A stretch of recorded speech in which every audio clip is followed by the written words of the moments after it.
Welcome back to the deep dive. Today we are taking a necessary plunge into the highly technical but fundamentally crucial world of cloud network security. Specifically, we are drilling into the architecture and governance of Google Cloud Platform firewall rules. This is such a foundational topic. I mean, if you're operating any non-trivial workload in GCP, or if you're trying to manage security across a large enterprise, understanding how these rules function Well, it's everything. it's everything. And more importantly, how they don't function like traditional firewalls. That's the difference between a secure environment and, a major vulnerability waiting to happen. Absolutely. And our mission today is pretty straightforward. We have a massive stack of technical docs, architectural blueprints. We are not just going to summarize setup commands. No. We're extracting the core architectural principles, the security insights, and of course the common pitfalls that professionals run into. We want to arm you, the listener, with the mental model you need to go beyond just basic configuration and into really proactive security governance. Okay, let's unpack this with the basics then. We need a clean definition. What are we actually dealing with when we talk about a GCP firewall rule? Right. In essence, it's a distributed virtual traffic controller for your virtual private cloud, your VPC network. Distributed virtual traffic controller. I think that phrasing is key because it immediately forces us to abandon that mental image of a single choke point. Exactly. We're not talking about a physical box or some centralized cluster of appliances. That's right. And this is probably one of the most significant architectural shifts. Unlike traditional firewalls that, sit at a perimeter or a gateway, GCP firewall rules are entirely software-defined. They're integrated deeply into the networking stack. So where are they applied? They're applied right at the virtualization layer. You define the rule once, centrally, at the VPC network level. But, and this is the crucial point, enforcement happens strictly and instantaneously at the VM instance level. So if I launch a new compute engine VM, the second its network interface is provisioned and attached to the VPC, that entire rule set, could be hundreds of rules, is immediately active. Instantly. And it's enforced solely by that instance's virtual interface. That massive distribution, I guess, is what allows cloud environments to handle huge throughput and scale without that old bottleneck of a central firewall appliance. Exactly. And understanding that enforcement point isn't just academic, it's essential for troubleshooting. Right. If you have 1,000 VMs and they all need to communicate, this distributed enforcement guarantees uniform, high-speed, and low-latency segmentation across every single machine, no matter its subnet or location within that VPC. Okay, let's move into the DNA of these rules. The first core concept we absolutely must internalize is their stateful nature. Yes. For any legacy network pros moving to the cloud, this concept is often assumed, but its consequences are, I think, frequently misunderstood, especially when you get into restrictive egress policies. Statefulness is the engine that makes modern cloud networking feel seamless. Put simply, if you establish a connection that's allowed in one direction, let's say ingress, so inbound to the VM, the firewall automatically maintains the state of that session. Which means the return journey is guaranteed. Precisely. The return traffic, the egress or outbound response for that established session is automatically permitted by the state tracker. Ah. I like to think of it like a theater ticket. Yeah. Once you're allowed in, you don't need a second ticket to get back out the same door. So if I, an external user, make a TCP connection to a web server on port 80, which is an allowed ingress rule. The web server sending the HTML data back to me, which is egress traffic, that's automatically allowed, even if I have really stringent egress rules in place. That is the critical insight right there. This automatic allowance of return traffic happens regardless of any conflicting egress rules. You could have the most restrictive egress denial rule possible. But if that initial packet that established the session was allowed by an ingress rule, the response packets will just flow freely. That's a built-in feature, then. It is. It's built in to ensure that core application functionality and user experience are never accidentally broken by a restrictive firewall configuration. That distinction right there immediately solves 1,000 troubleshooting headaches, but it also creates that security nuance we need to talk about later. The stateful trap. The stateful trap. It means an external attacker who successfully establishes an inbound connection has a guaranteed path for the response, even if that VM is otherwise totally locked down against initiating new outbound traffic. That's absolutely right. And before we move on, we have to address the tricky edge case that always comes up in networking. UDP. UDP, exactly. Unlike TCP, UDP is connectionless. There's no formal handshake to establish a state. Yet GCP treats it as stateful for firewall purposes. Okay, how does it manage that? How does it track a state that doesn't technically exist? It does so through some really intelligent tracking. GCP maps the specific source IP, source port, destination IP, and destination port combination of that initial UDP request. Ah, okay. It then holds onto that mapping in its state table for a very short specific period, usually somewhere between 30 and 120 seconds. It depends on the service. So if a return packet comes back that matches the inverse of that mapping within that window, It's treated as part of the session and it's allowed through. that is essential knowledge for anyone troubleshooting things like DNS queries or, certain streaming protocols that rely on UDP. It is. Because if your UDP response is delayed, it could hit that timeout, and then suddenly the connection looks like a new outbound session, which could then get blocked by a high-priority egress deny rule. And that timeout mechanism is the definition of the kind of technical nuance our listeners need to understand. It forces you to think about the pacing and latency of your protocols, even when the firewall is, nominally stateful. Okay, so we understand the nature of the rules. Now let's talk about their execution. For security and governance, the rule evaluation order is everything. We need to dissect the priority system because it's often, counterintuitive. The priority system determines which rule gets checked and critically acted upon first. GCP uses numbers from 0 to 65535, and here is that counterintuitive part you mentioned. Priority 0 is the highest priority. Not the lowest. No, the highest. It gets evaluated first. Priority 65535 is the lowest priority. It's evaluated last. So a lower number means it gets processed sooner. If I want to make sure an exception or a denial takes absolute precedence, I give it a low number, something close to 0. Exactly. Let's imagine a scenario. You've got a general allow rule for all internal traffic. It's a priority 1000. Okay. But then a security incident happens, and you need to immediately block communication from a compromised subnet, maybe 10.bell150.0.0.024. You create a new deny rule for that subnet, and you assign it priority F500. So the moment a packet comes from that compromised subnet, it hits the priority 500 deny rule first. Right. It's dropped instantly, and that general priority 1000 allow rule is never even checked. It never even sees it. It's a mechanism for exception handling and, urgent security measures. It ensures the most precise or most critical rules are acted on immediately, and the process stops at that first match. That sets the stage perfectly for what happens when no custom rule matches. That brings us to the absolute policy floor, the implied rules, the baked-in defaults. These are the two rules that you cannot delete. They act as the final decision maker if no user-defined rule, anywhere between priority 0 and 65534, matches the traffic. The first one is pretty standard, is what you would expect in any secure environment. Yes, the implied deny ingress. By default, all incoming traffic is denied. You launch a VM, nothing can reach it from the outside or even from other internal VPCs unless you explicitly write an allow rule. Secure by design, love it. It is. But the second one, the implied allow egress, this is the major philosophical difference in GCP networking, and I think the source of a lot of security oversight issues.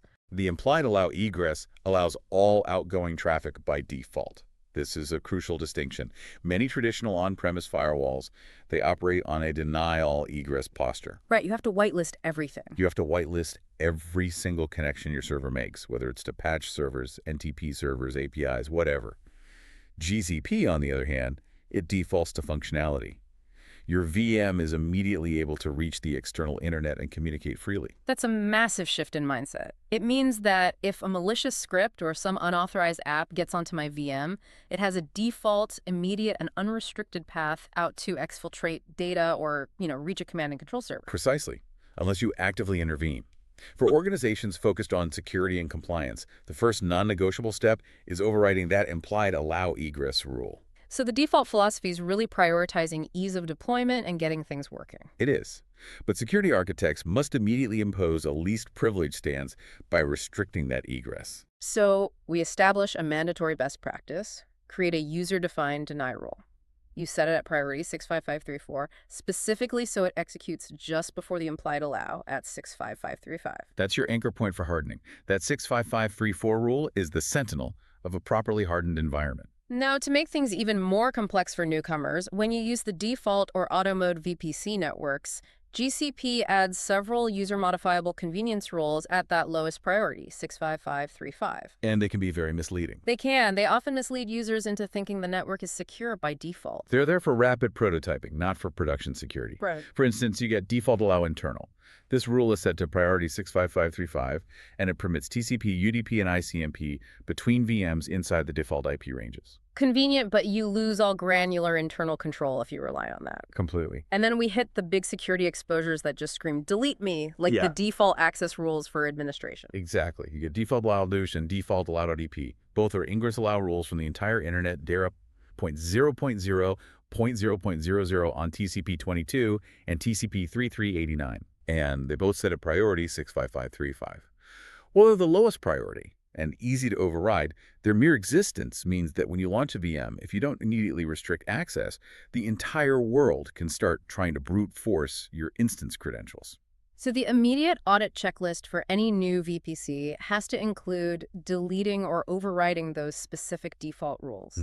And most critically, placing that egress deny all rule at 65534. You have to audit the defaults before you trust the environment. Absolutely. Failure to do that means you're just inheriting a permissive network security policy, which is, the total antithesis of a zero trust architecture. Okay, let's transition now into the core anatomy of a rule, focusing on the targeting mechanism. This is where we learn how to define who gets to talk to whom, and more importantly, how to secure that definition robustly. So we've covered the basics: direction, priority, and action. The next layer is the filtering, the source destination filter, which you can define by IP ranges or by identity components like tags or service accounts. But the most important element for a security architect has to be the target. Who does this rule even apply to? And this brings us to the essential choice, the one that separates good cloud security from great cloud security. Tags versus service accounts. The decision between using target tags and service accounts for defining your security boundary. Target tags are the easy route. I have 3 web servers. I tag them web server. I write a rule targeting web server. Simple, flexible, works instantly. What's the fundamental security flaw here? The flaw is its mutability.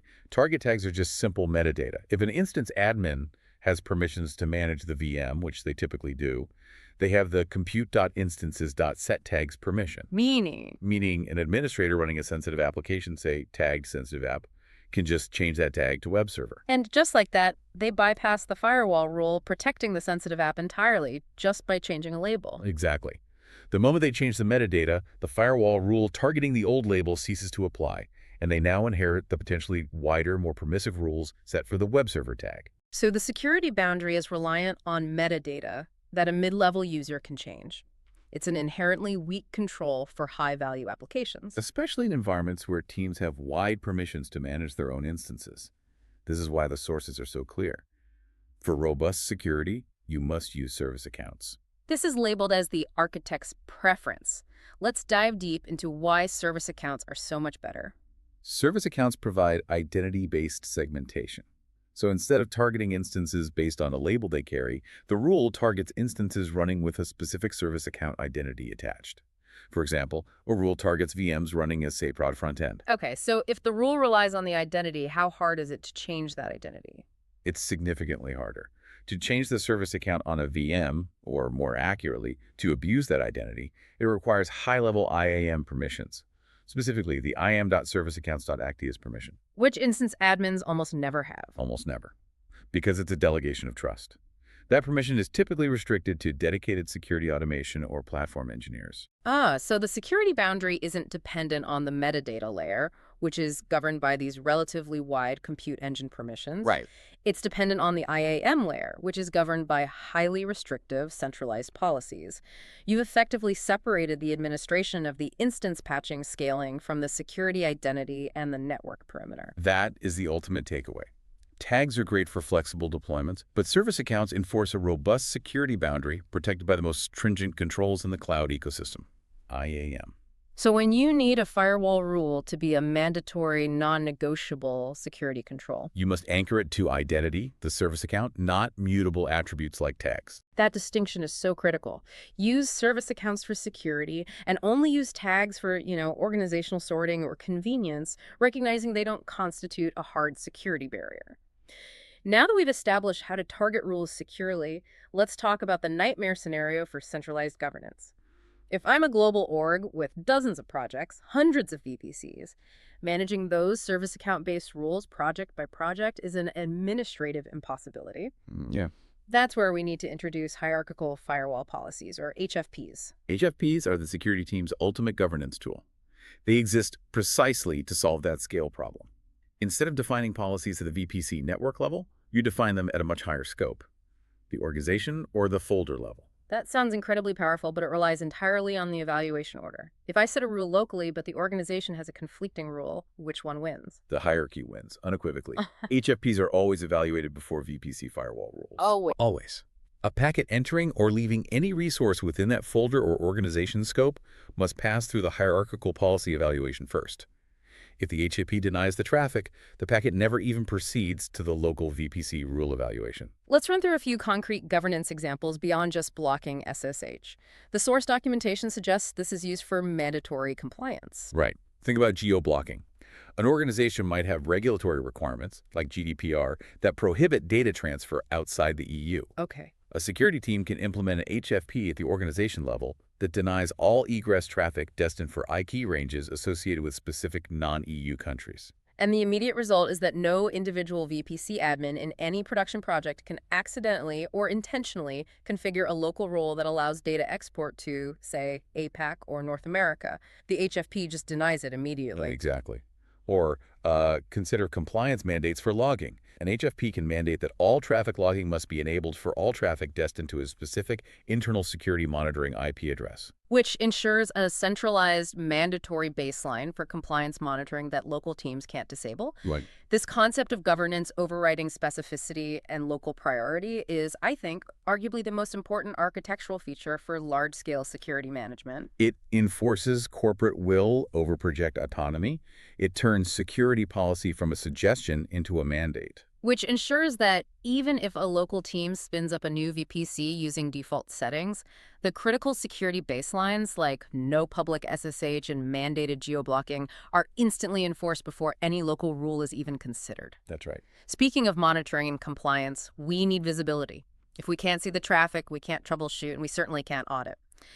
Let's talk about firewall rules logging. This is a massive operational oversight in so many organizations. The key insight is that logging is disabled by default. You have to explicitly enable it. Why is this such a common oversight? And what are the immediate consequences? The oversight happens because admins often just focus on the functionality, making the connection work. Yeah. The consequence is immediate non-compliance for frameworks like PCI DSS, which demand detailed audit logs of all access attempts, both successful and failed.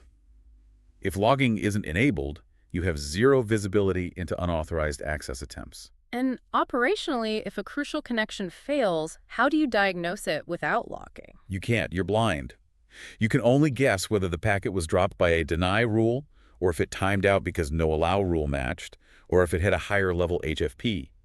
To effectively troubleshoot, logging must be enabled per rule. Okay, so we turn on logging for the specific rules we're troubleshooting or the specific rules we need to audit. Where does all this data go, and why is that important for analysis? The logs are initially sent to cloud logging, which is fine for immediate viewing, but for long-term retention and complex analysis, the architecture lets you set up log syncs to export that data, typically to BigQuery. Why BigQuery? BigQuery handles petabyte-scale data and allows for really powerful SQL querying. This is essential because firewall logs generate massive volumes of data. If you want to analyze traffic patterns like show me all denied ingress traffic attempts from external IPs originating in Russia over the last 90 days, you need the scale and speed of BigQuery to run that trend analysis without breaking the bank on logging fees. This also touches on cost, which is important. Logging all traffic, especially for high-volume workloads, can get expensive fast. Very fast. So that's another reason why enabling it per rule rather than globally is crucial. You only log what is absolutely necessary for compliance or security monitoring. It's a classic cloud trade-off. Visibility versus cost. Selective intelligent logging based on compliance mandates or high-risk rules like that egress deny rule is the best practice. We've built the theoretical framework. Let's make it concrete. Let's walk through how these rules interact in two critical real-world security scenarios. Let's do it. Scenario A, the secure web server. The requirements are high. Public internet access must be allowed, admin access has to be restricted to internal teams, and the server must be prevented from initiating any unapproved outbound connections. The ultimate lockdown. Okay, we need 4 precise rules to achieve this hardened posture. Go on. We start with the public face. Rule 1. Ingress allow HTTPS. We target instances using the web service account identity, remembering our lesson there. Right. The source is the entire internet, 0.0.0.0, and we allow TCP ports 80 and 443. This is our necessary business function. Rule 2 is for the maintenance team. This demonstrates that least privilege administrative access. Right. Rule 2. Ingress allow SSH restricted. Same target service account. But the source is now a specific highly controlled IP range, like the corporate VPN IP range. We assign this a high priority, maybe 1,000. And that ensures only specific auditable admins can connect on port 22, and it overrides any of those default open SSH rules that might be lurking at priority 65535. Correct. Now, for the outbound requirements, the web server needs to talk to its database server, which is internal. Rule 3. Egress allow DB. The target is the web server SA. The destination filter is the service account of the database servers, SADDB cluster. We allow TCP port 3306. Which allows secure internal identity-based communication between the application tiers. And we set this at a medium priority, maybe 2,000. Okay, and finally, the big security mandate, shutting down all other outbound traffic, addressing that dangerous implied allow egress. Rule 4. Egress deny all. This is the security best practice cornerstone. Action is deny, destination is 0.0.00, protocols are all. Now, the priority placement here is paramount. We have to choose 65534. We have to. Why that specific number? Why not say 100, which is technically a higher priority? Because if we set it at 100, it would deny everything, including our necessary DD egress rule, which is at priority 2,000. Right. We need this deny all rule to execute only after all our necessary egress allows have been checked and processed. Therefore, it needs a priority number higher than our allow rules, but lower than the implied allow. 65534 is the standard operational choice for that reason. Perfect. So the flow is check specific allowances like the database at priority 2000. If the traffic doesn't match, check the catch-all denial at 65534. And that denies it. The connection is dropped. And it should never, ever reach the final implied allow at 65535. This rule is just essential for mitigating malware, preventing data exfiltration, and making sure the server only does its defined job. Let's move to scenario B. The 3-tier application, using service accounts exclusively to demonstrate granular internal segmentation, front-end to app to DB, and the requirement is 0 external exposure for the internal tiers. This is a perfect showcase of identity-based zero trust. We use 3 SAs, SAP front-end, SAP app server, and SAP database. Okay. Rule 1. Ingress allow front-end to app. The target SA is SAP server. The source SA is SAP front-end, port 8080. And this rule ensures that if some unauthorized instance somehow gets onto the network, even if it has the right internal IP, it can't send traffic to the app server. Exactly. Not unless it's running with the safe front-end identity. This solves the problem of IP address spoofing or just accidental misconfiguration. If the application logic moves to a different IP, the rule still works because the identity hasn't changed. Exactly. So then rule 2. Ingress allow app to DD. Target SA is SAY database. Source SA is SAY app server, port 3306. The database only trusts traffic originating from the official application identity. The profound takeaway here is that service accounts let us define network security based on who the workload is, not where it is. And that architecture is resilient, scalable, and highly secure. Okay, we've built up all the components. Now let's stress test this knowledge. Let's deconstruct the 3 most common security traps that professional sources identify. These are the moments when network experts moving from the traditional world to the cloud really get tripped up. Understanding these traps, I think, really solidifies the core architectural differences we've been talking about. Let's start with trap 1, the stateful connection trap. This is where traditional administrators often assume symmetric ACLs are needed. This scenario is simple but deceptive. A web server has an ingress allow for TCP 80 at priority 1000. It also has a critical security policy, an egress deny all to 0.0.0.00, also at priority 1000. A user makes an HTTP request. The question is, when the server sends the HTTP response back, is that return traffic dropped by the equally high priority egress deny rule? If you come from a background of stateless packet filtering, your immediate intuitive response would be, yes, it's dropped. Right, because the packet matches the deny all rule, priorities are the same, the deny should win. But the correct answer is C. No, the response is allowed because GCP firewalls are stateful. Of course. We have to remember the return traffic for an allowed ingress session is automatically permitted, and it overrides all egress rules. The egress deny rule only applies to new outbound initiated connections from the server. The connection state overrides the rule priority. It's a functionality guarantee built right into the platform. Yeah. That's exactly why we spent so much time on statefulness. It's a critical lesson. In GCP, if an external actor can get in, they have a guaranteed path for data to get back out, as long as that outbound data is a response to the established session. Okay, moving to trap 2. The hierarchy override trap. This is the organizational conflict between a central mandate and local flexibility. The scenario involves a clash of policies. At the organizational folder level, there's a hierarchical firewall policy, an HFP, that denies ingress TCP/22 SSH from the public internet. It's set at priority 500. Okay. A local VPC admin needing urgent access creates a local VPC rule that allows ingress TCP/22 from their specific, highly secure office IP, and they set the priority to an extremely high 100. So the local rule is more specific, a single IP versus the world, and has a numerically higher precedence. 100 is evaluated before 500. So can the user SSH? The answer is emphatically B, no. Hierarchical policies are always evaluated first. The packet hits that folder-level HFP at priority 500. That policy says DENY, and the packet is immediately dropped. The evaluation process just terminates right there. The local VPC rule, despite its high priority and specificity, is never even consulted. This just drives home the point that in cloud governance, organizational policy is sovereign. Specificity and local priority do not matter when you're faced with a centralized denial. Right. If the security team mandates a baseline via an HFP, the local teams simply cannot bypass it. This provides the necessary guardrails for large, decentralized organizations. It's the ultimate enforcement of the corporate security mandate. Our final trap, trap 3. The tag vulnerability circles right back to our core architectural principle regarding identity. Scenario. A security audit identifies a major risk. A core application's firewall rules rely on network tags, like app tier and DB tier. The audit states that instance admins can easily bypass firewall rules.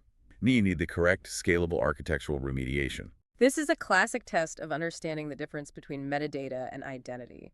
The problem is that tags are just too easy for an admin to change. And so the correct architectural remediation is C, replace network tags with service accounts in the firewall rule targets and source filters. We talked about this, but let's reinforce why this is the definitive fix, rather than just trying to revoke the set tags permission from administrators, which might seem simpler on the surface. Well, revoking set tags often breaks standard, necessary operational workflows, like instance creation or management automation that admins need to do their jobs. It introduces administrative friction. A lot of it. Moving to service accounts, however, separates the policy enforcement. Service accounts are protected by the highest tier of IAM control. To bypass the firewall, the instance admin would need the IAM.serviceaccounts.act's permission, which is typically so restricted it requires a review board or a break glass procedure to acquire. So instead of fighting local administrative convenience, you just elevate the enforcement mechanism to a higher, more secure governance layer. Exactly. And that simplifies both the admin's job, they could still change tags for other reasons, and the security team's job, because the security boundary is now immutable by the local team. Service accounts provide identity-based segmentation that is natively secured by the principle of least privilege inherent in IAM. It's the gold standard. We have covered a huge spectrum of information today, from the technical definition of statefulness all the way through to scalable organizational governance and these security traps. To summarize the key takeaways that you really must carry forward. First, internalize the importance of statefulness. It guarantees return traffic as allowed, but you have to realize this bypasses restrictive egress policies for established sessions. Second, always assume a security risk with the implied allow egress. Ensure you override priority 65535 with a user-defined deny rule at 65534 to get a default denial posture for outbound traffic in any hardened environment. Third, respect the power of hierarchical firewall policies. They enforce non-negotiable governance baselines, and they always override local VPC rules, regardless of priority or specificity. And finally, when setting security boundaries, leverage the identity layer. Service accounts offer superior IAM-protected security compared to those easily mutable network tags. Mastering those four concepts lets you build network security policies that are not just functional, but truly resilient against sophisticated threats and simple administrative error. We ended our source material review by looking at that hardened instance example, a VM, where the goal was total isolation. They successfully used that egress deny all rule at 65534 to completely cut off the VM from the public internet, Hmm. ensuring that if it was compromised, it couldn't talk out. And the test was conclusive. Attempt to reach any random external IP, and the connection is dropped by the egress deny rule. Complete isolation achieved. But no server can live forever in a vacuum. It still needs to perform basic, non-negotiable functions, and often the most critical one is DNS resolution. Right, so the final step in hardening was introducing the absolute minimum necessary allowance, the allow DNS egress rule. And this rule was not a general egress allow for port 53. It was highly restricted. It specifically allowed traffic destined only to Google's public DNS server, 8.8.8.8.832, on specific ports and nothing else. The power of that tiny, precise allowance is revealed in the verification. The VM could successfully resolve host names because it could reach 8.8.8.8. But when they tested it against another equally legitimate public DNS server like 1.1.1.1, The connection failed immediately. because the egress deny all rule at 65534 caught it. And this brings us to our final provocative thought for you, the learner. The path to a truly secured cloud architecture is not a general sweep of denial. It's about denying everything, and then meticulously and precisely defining every single non-negotiable exception, one restrictive rule at a time. Yep. That selective DNS egress rule is the perfect embodiment of networking based on least privilege, ensuring your workload can only perform the absolute minimum required functions and nothing more. It's that constant tension between functionality and restriction, resolved by deliberate, precise exception handling. A fantastic deep dive into the architecture of control. Thanks for joining us today.